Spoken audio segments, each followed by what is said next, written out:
Tonight, elderly man perishes in house fire in the capital. Prime Minister clears doubt on government financing the 2014 budget deficit.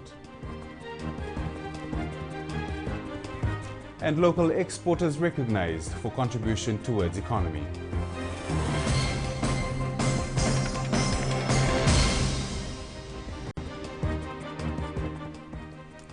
Good evening. A 55-year-old man is tonight dead after he was trapped inside a house which caught on fire in Suva late last night. As Halitesh Dutt reports, the elderly man was home alone when the blaze started. Firefighters arrived at the scene around 11:30 last night. By then, this corrugated iron and timber house along the Edinburgh Drive was fully engulfed in flames. The firemen were informed about a person trapped inside the burning house. However, various attempts to bring him to safety proved futile.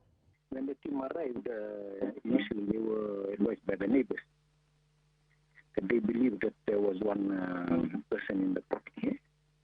The neighbors had passed the person, had called him, and he had returned the call of the neighbors, and the neighbors had asked him to evacuate the building. So when we arrived at the scene, that was the first thing the neighbors told us, that they believed that someone was trapped inside the building. The deceased was identified by his 25-year-old son later today. The cause of the fire is yet unknown.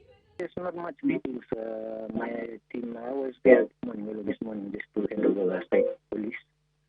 And investigators commenced the investigation. But in terms of details, we have not been able to determine or confirm the details of the deceased. The 55-year-old deceased was a self-employed man and was occupying the house with another 40-year-old security officer. The deceased was alone at home at the time of the incident.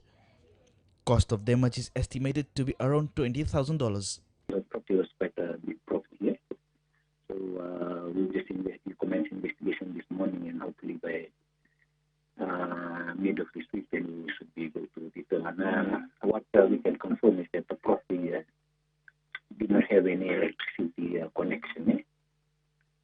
So at least that's one thing that can be eliminated.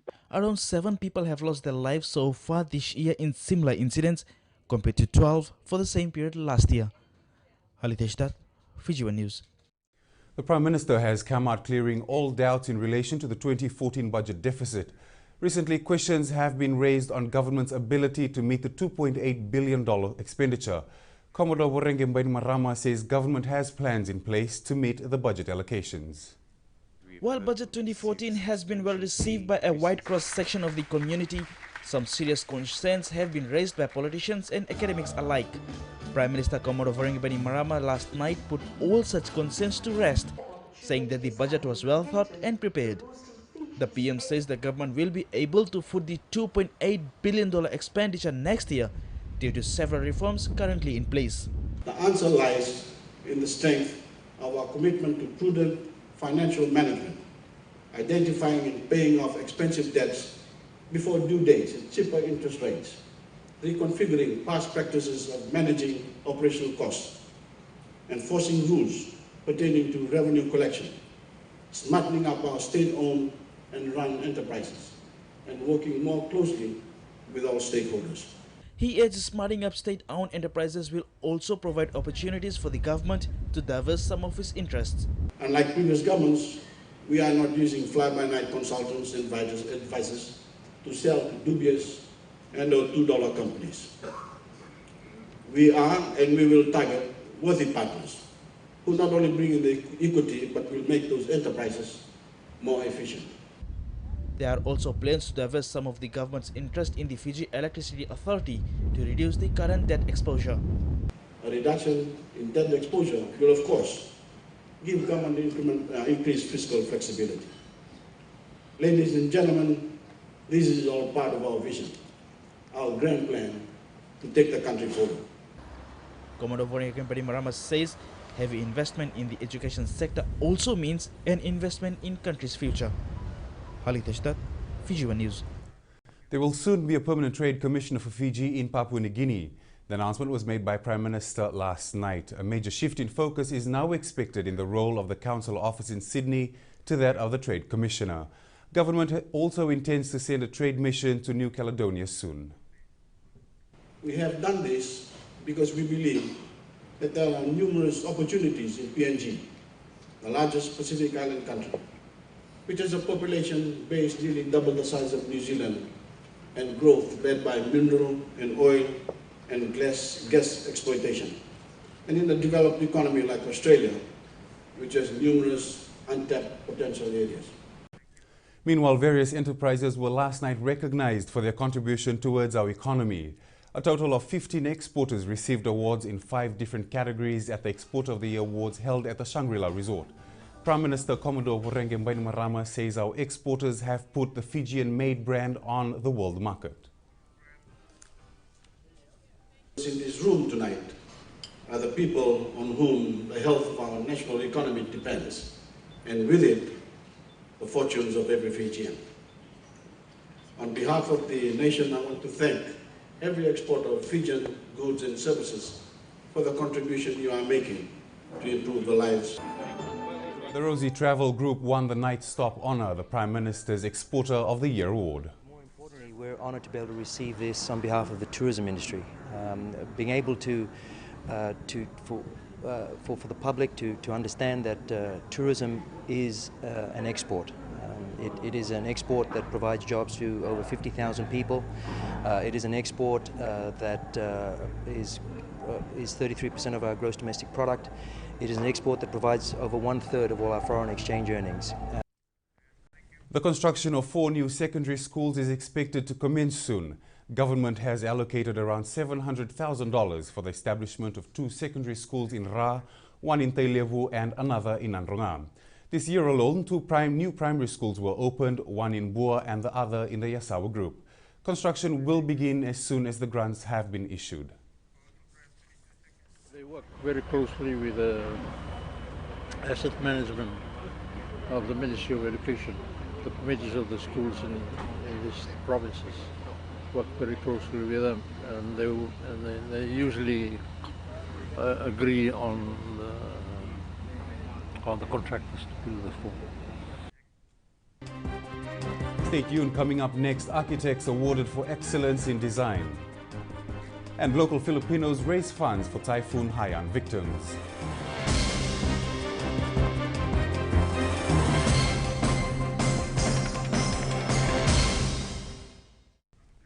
Around 50 secondary schools will begin to offer vocational courses from next year. This has been made possible all through the allocation of $2.7 million in next year's budget. The Education Ministry says mainstreaming of vocational studies in schools is crucial, as it offers students an alternative to academic studies. Currently, 124 secondary schools around the country provide vocational courses. To have all the secondary schools in Fiji teach vocational courses. The primary schools have always done vocational gardening. Some schools have even workshops, for boys and sewing for girls in some of the schools in the primary. But, vocationalization of secondary schools began about 2-3 years ago. Architects were also recognized last night for their excellence in design and contribution towards the construction sector. The annual Fiji Association of Architects Awards was held after a lapse of 4 years. Various architects were awarded for their achievement in residential, commercial, education and tourism projects. The winners were judged for their creativity, maintenance and performance. Raise the public profile of architects, and also to recognize the partnerships that we have with members of the fraternity, such as other consultants, contractors, as well as sponsors who are our suppliers. Fiji has become the biggest beneficiary of the regional organization, the Secretariat of the Pacific Communities Assistance. Director General Dr. Jimmy Rogers says this is mainly due to the location of SPC's main offices here.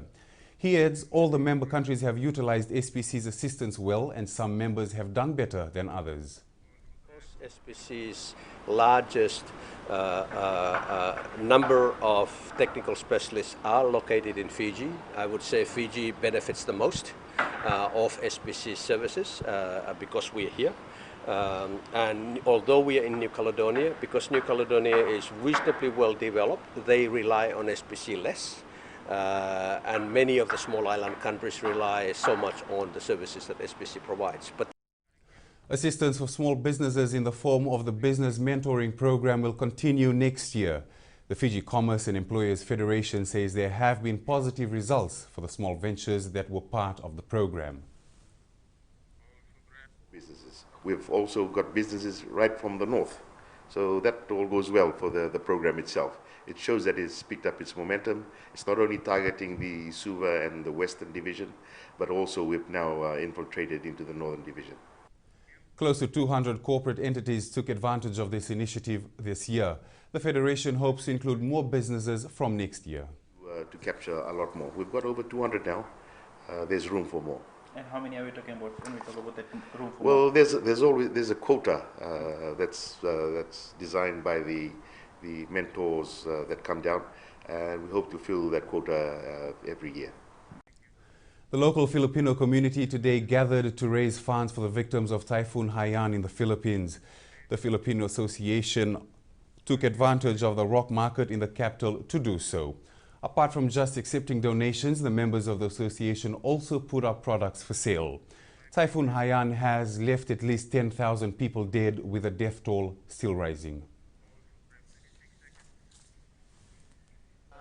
That even a small amounts will make a difference to all our fellow Filipinos. So we are very thankful for these guys who turn out this day and make these things happen. And I hope this small amount that we can collect will help a lot to those victims of Typhoon Haiyan. And now to the situation on the ground in the Philippines. Row upon row of bodies are lined up at a makeshift morgue in Tacloban, awaiting for loved ones to identify them. The dead are being buried in mass graves outside the city. CNN's Nick Payton-Walsh has more. This is where it ends for so many, without ceremony or even their names spoken softly. The corpses that have littered Tacloban, as so much of the city leaves, come to rest here and tell parts of the horror of how they must have died. But they leave many questions too, among the overpowering smell of looming disease. It's a cold but necessary process, the accounting of the dead that happens here and the condition they arrive in after days in the open, and the impact of flood waters, gruesome, sometimes unrecognisable. But for the relatives who come here in search of their loved ones, it's here that they hear the toughest answers.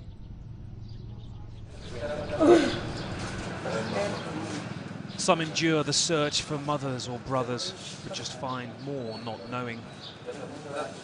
These had ways of identification, cards, witnesses. These didn't. Dilling Bonda came here to look for her son, Gerald. On the night of the storm, they shared cake and soda before he said the rain wasn't that bad and went out. His brother George has the more gruesome task along the rows, until it's clear they'll have no answers here.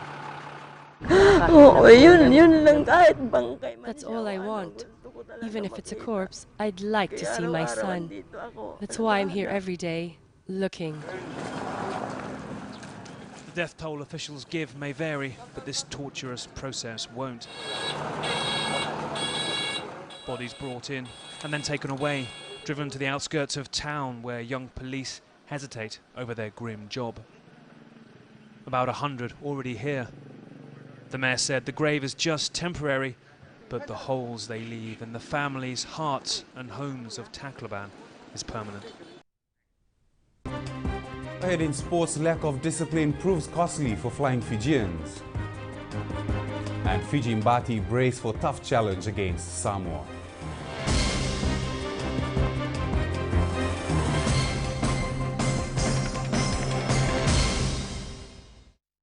Leading sports and ill-disciplined Fiji side set a new record at the international level after being shown 5 yellow cards on their way to a 37-31 test defeat to Italy this morning. The Flying Fijians had enjoyed a convincing victory over Portugal last weekend, but were briefly reduced to 11 men in 8 crazy first-half minutes when 4 of their players were sent to the sin bin. The Flying Fijians were eyeing for their second straight victory on the Northern Hemisphere tour this morning. After rounding off Portugal last week, Italy was next on their radar. But it was Azuris who got the first points on the board after Fiji were penalised. Fiji quickly got their acts together with this intercept try from Metusela Talembula after being set up by Chiefs Aseli Tikoirotuma. With Fiji leading 5-3, the match took an ugly 10 for the Wars. Akapu Singera was seen bin for dangerous play. Minutes later, Fiji were reduced to 13 men, this time Aseli Tikoirotuma shown the yellow card for high tackle. Then another yellow card to Fiji's Masi Matandingo, reducing the side to 12 men, allowing Italy to take 6-5 lead through penalty. Nemani Nandolo was also not spared for deliberately knock-on, as Fiji had 4 players on the sin bin within the last 8 minutes. Italy took advantage of Fiji's 11 men on field, scoring 2 easy tries to seal a 25 half-time lead. The Azuris again started the second spell well, taking 18 points lead after Fiji was penalised. Fiji regrouped with this try from Timothy Nangusa after a break by Talembula, closing the gap to 13 points. But Fiji seemed to be losing the rhythm, allowing the hosts with a penalty try from the scrum to take 30-10 lead. And this time Italy took their foot off the pedal. Nemani Nandolo made up for his past infringement to bust through on the right to touch down to make it 17-30. Ill-discipline again crept into Fiji's side, losing substitute Sisakoya Maimbole to the sin bin for tackling off the ball 13 minutes from the final whistle. From this scrum, Fiji-born Manua Vosawai scored his first try for Italy, taking it to 37-17. The final 10 minutes was quite tense as Fiji grabbed 2 tries through Napoleoni Nalanga and Timothy Nangusa, but fell short as Italy held on to the 37-31 win. The Flying Fijians now prepare to face Romania next week. Irfan Khan, Fiji One News. Fiji Sevens coach Ben Ryan has named a relatively strong squad to prepare for the Dubai and South Africa leg of the IRB 7 series. 16 players were named after the Coral Coast final last night. The squad is being dominated by players from the Toko Toko Babas, which also sees the return of Pio Tuai. Yamadio duo Semi Kunatani and Donasia Ratumbuli's impressive form also got them roped into the squad. Eli Tinai, Osea Kolinisau and Samisoni Biribiri have also made the cut. The 12-member team will be named on Wednesday as players march into camp at Uprising Resort tomorrow.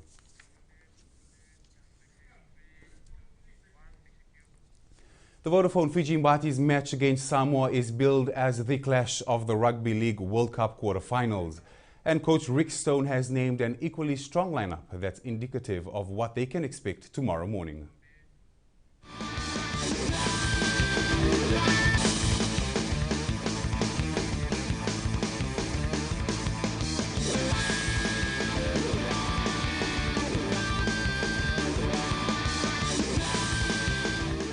The enormity of the do-or-die clash against Samoa is a challenge they'll take head-on, and this morning's captain's run at the University of Central Lancashire Sports Arena was a last chance to polish up on their execution. Very pleased with the attitude and the commitment from the boys this week, and today's session was fantastic. Everyone was there, and attention to detail was fantastic, and really pleased with the effort from the boys. So I know we can walk into tomorrow's game feeling very confident about the work that we've put in.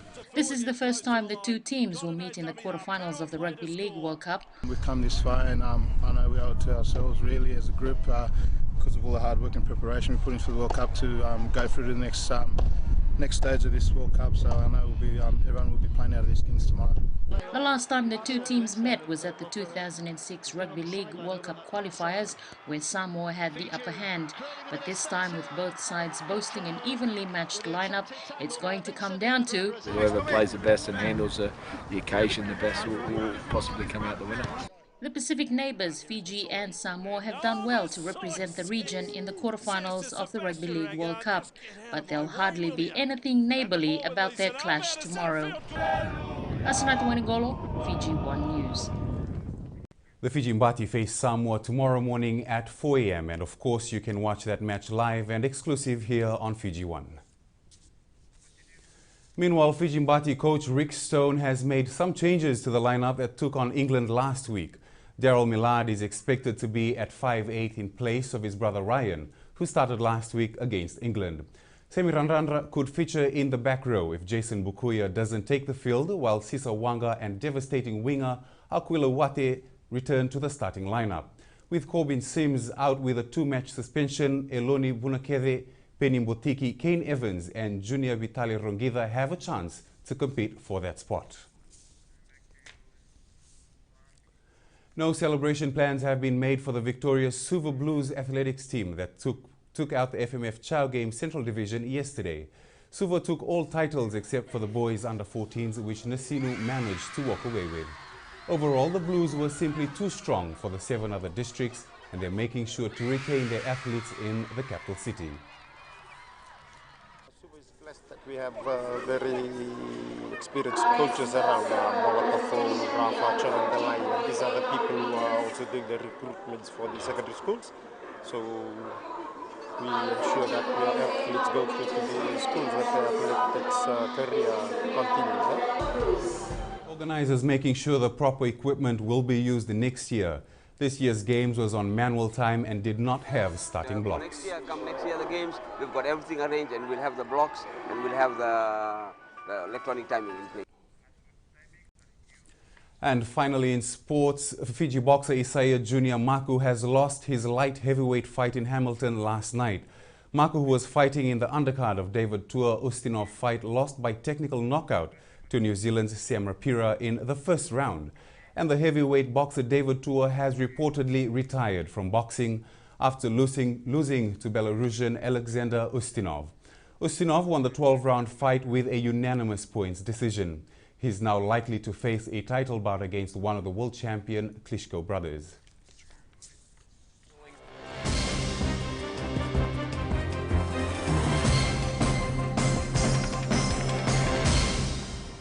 Showers and thunderstorms were experienced over most places today. A trough of low pressure remains slow-moving over Fiji and extends over Tonga.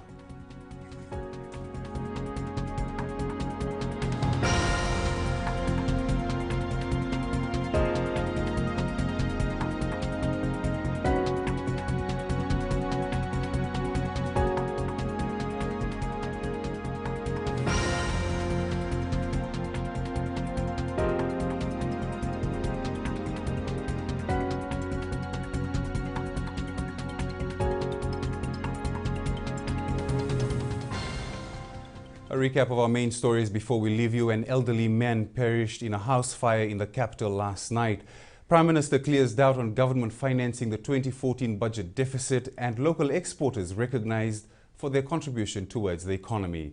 That's Fiji One News. Thank you for joining us. Good evening.